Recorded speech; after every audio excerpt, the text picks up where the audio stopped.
Okay, ladies, so today we're going to do a little bit of the same thing. We're still in tests for proportions, but now instead of one side, we're going to do a two-sided test or a two-tailed test. This is really testing the alternate hypothesis that we are different than the null. Okay, so let's get into the two-sided test, but first we're just going to remind us what we did yesterday. So for the p-value for a one-sided test, we're just talking about the proportion, and we're talking about the area in one tail, and the tail is specified by the alternate. So if I look at this one right here, this tail is saying, okay, well, I'm saying that the proportion is going to be greater than the p null. And in this particular one over here, I'm saying that the true proportion is going to be less than the p null. So that's telling you kind of which tail to be looking at. Now, we haven't really explored the idea of different from the p null, so that's what a two-tailed test is. Basically, we're saying the alternate hypothesis is different than the p null. So the p-value in such a test is the probability of getting a sample proportion as far as or further from p null in either direction than the observed value of p hat. So we have to look at both sides, right? So we're looking at this side plus this side. Now, if you remember, negative z, essentially that z-score is the same value. So if this was like 1.33, this would be negative 1.33. So I can look up this proportion, and this proportion should be identical to that one. So all I really need to do is find 1 and then multiply it by 2. That should give me both sides of, well, it should give me both tails together, and that will give me the idea that if I'm saying the true proportion is not equal to the p null, that would be the likelihood that this could occur. And again, the wording is weird on this, right? So as far as or further from the p null in either direction. Okay, so let's take an example here. So two-sided test. When the accounting firm RAS and Associates audits a company's financial records for fraud, they often use a test based on Benford's law. Benford's law states that the distribution of first digits in many real-life sources of data is not uniform. In fact, when there is no fraud, about 31.1% of numbers in financial records begin with the digit 1. However, if the proportion of first digits that are 1 is significantly different, ooh, there's that word, from 0.301 in a random sample of records, RAS and Associate does a much more thorough investigation of the company. Suppose that a random sample of 300 expenses from a company's financial records result in only 68 expenses that begin with the digit 1. Should RAS and Associates do a more thorough investigation of the company? So basically, we are doing a two-sided test. Here's my tip-off that we're doing a two-sided test. They told me that the problem is if they are different.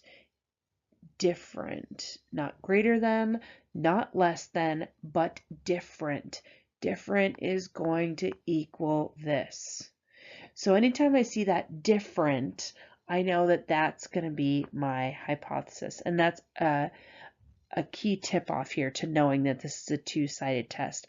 I haven't emphasized greater or less than, I've emphasized different. Okay, state plan do conclude. Here we go. So I'm going to start with our what our hypothesis is going to be in our statement about our alpha. So we're going to start with we want to test the following hypotheses at an alpha of 0.05 significance level. Okay, so in this case, our null hypothesis is that the p is equal to 0.301, and our alternate, again, is that new different than. The p is not equal to 0.301 0.301. And of course, because we've used notation and we haven't used words, we need to define what P is, where P equals the true proportion of expenses that begin with the digit 1. Okay, so plan. So the first thing we're going to do in our plan is list our inference method. If conditions are met, we're going to perform a one-sample z-test for P.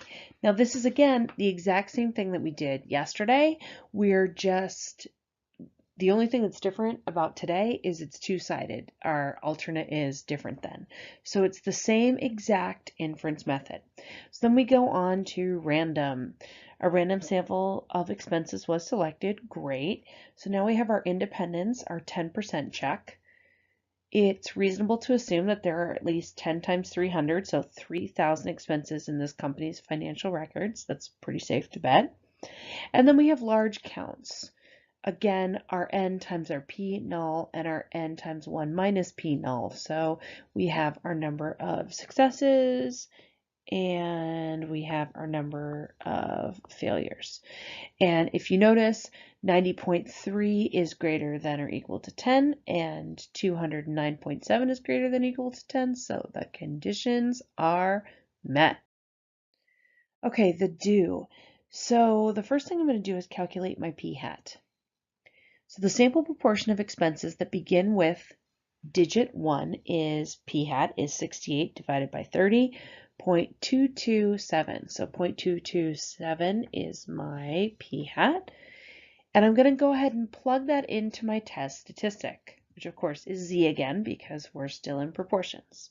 So in my test statistic, I have stat minus parameter divided by standard deviation. So again, here's my p hat, I have my p null, and I end up with a z-score of negative 2.79. Now, if you remember, this is a test that's trying to prove the alternate is different than. That means it's two-sided. So far, all we've done is said, here's our z-score of negative 2.79. Here's our p-value for that z-score. Okay.